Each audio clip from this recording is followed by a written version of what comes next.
Ada masa di mana detak jantung penggemar sepak bola seolah mengikuti irama siaran televisi.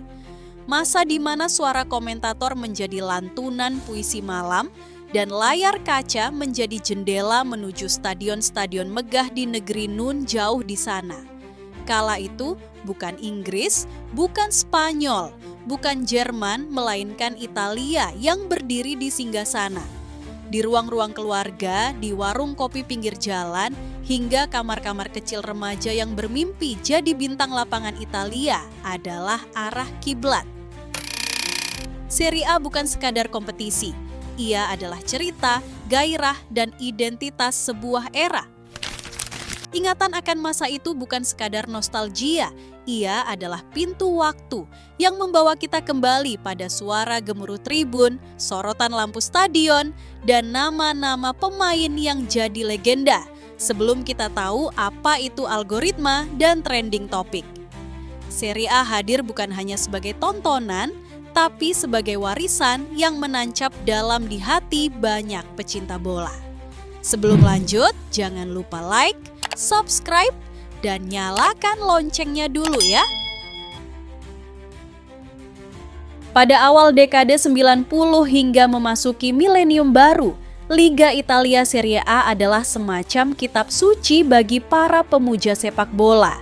Bukan hanya di Indonesia, tapi di seluruh penjuru dunia. Malam Senin pukul 9:30 menjadi waktu sakral. Tak ada pertandingan lain yang sanggup mengalihkan pandangan, karena saat itu Serie A adalah pusat semesta sepak bola. Nama-nama klub Italia terukir dalam ingatan, dilafalkan bak mantra tiap pekan. Di mana Barcelona, Real Madrid, Bayern Munchen, PSG, Ajax, Manchester United, Chelsea, Arsenal.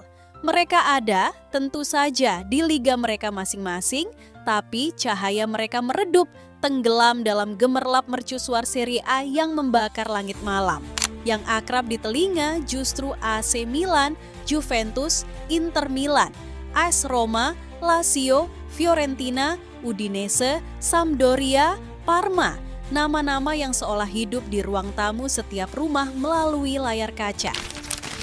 Bahkan klub-klub yang berada di pinggiran kejayaan seperti Cremonese, Brescia, Perugia, Genoa, dan Torino lebih sering disebut dan diingat daripada raksasa-raksasa Eropa lain yang tak berada dalam orbit Serie A. Di panggung Eropa di ajang yang kala itu bernama Piala Champions, Piala UEFA, dan Piala Winners, klub-klub Italia tampil bukan sekadar peserta, melainkan penakluk.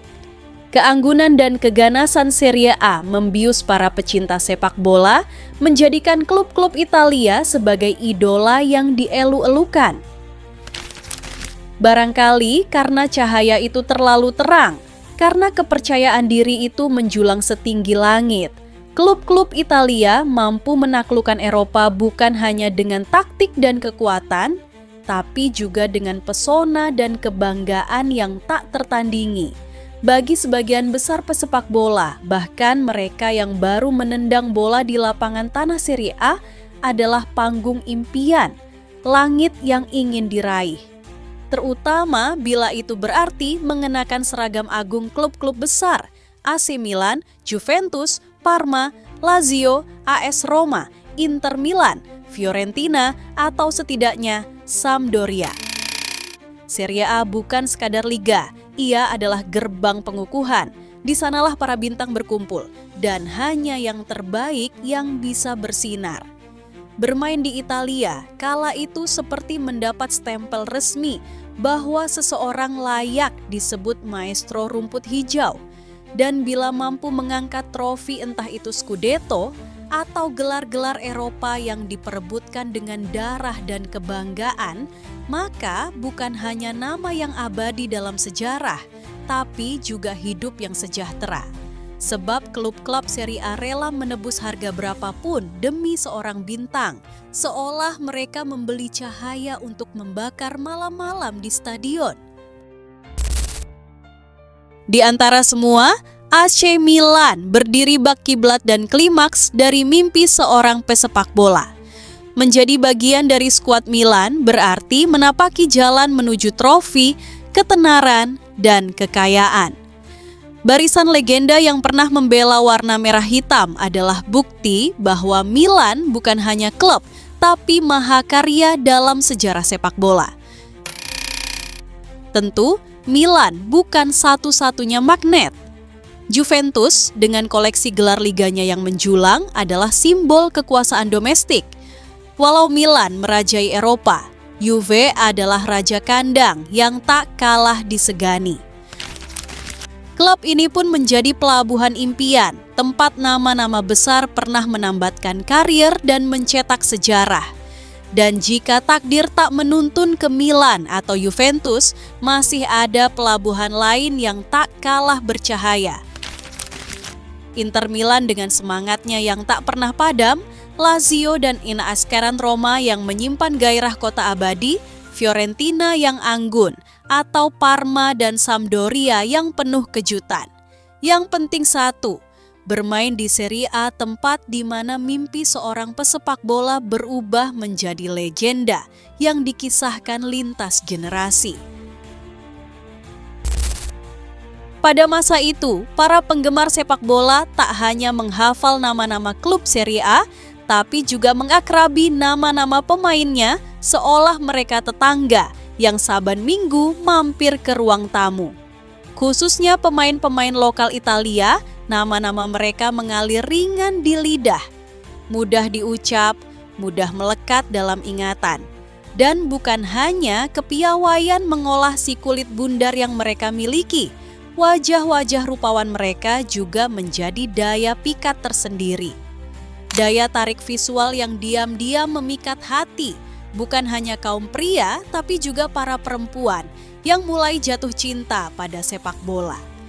Munchen, Borussia Dortmund, Real Madrid, Barcelona tak pernah kekurangan bintang. Ada Cantona yang karismatik, Ginola yang flamboyan, Shearer yang tajam, Stoichkov yang garang.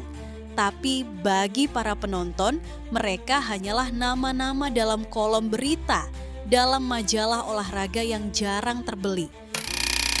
Sementara bintang Serie A, mereka hidup dan menyala di layar kaca, hadir setiap pekan, menjelma menjadi ikon dan pujaan. Namun, cahaya itu tak abadi. Sebuah badai bernama Calciopoli datang dan mengguncang fondasi Serie A. Skandal yang menyeret nama-nama besar, memupus kepercayaan, dan meruntuhkan kemegahan yang selama ini dijaga. Sejak itu, sorot lampu bergeser. Daya pikat itu memudar perlahan, atau mungkin seketika. Serie A kini tak lagi menjadi kiblat. Ia menjelma menjadi bayangan masa lalu, seperti tayangan Liga Belanda di televisi yang tak kunjung menarik hati. Pertanyaannya, kini masih adakah yang menunggu? Bintang-bintang masa kini lahir dan bersinar di tempat lain. Di Madrid, di Barcelona, di Manchester, di Munich. Bukan lagi Milan yang dahulu agung, bukan Juventus yang dulu disegani, apalagi Parma yang kini tinggal kenangan dan kabar kebangkrutan. Waktu telah bergulir dan Serie A telah kehilangan tahtanya, ia kini hanyalah legenda yang hanya dikenang oleh mereka yang pernah mencintainya.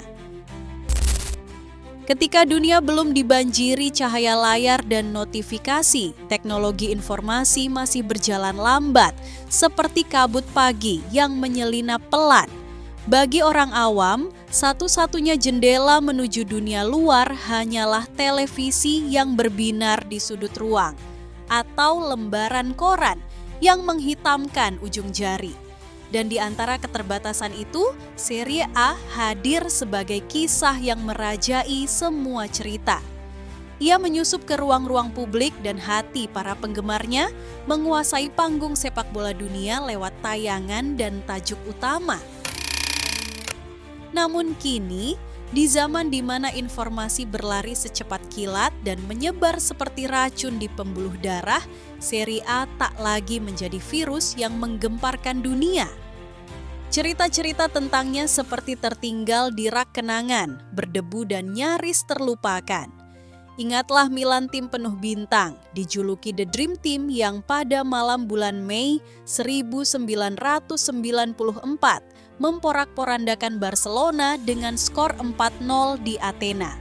Sebuah malam sakral di final Piala Champions ketika kejayaan Milan membungkam dunia dan Serie A berdiri di puncak semesta.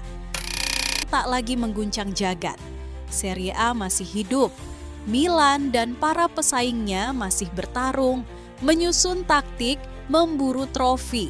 Berita tentang mereka masih menghiasi layar dan lini masa.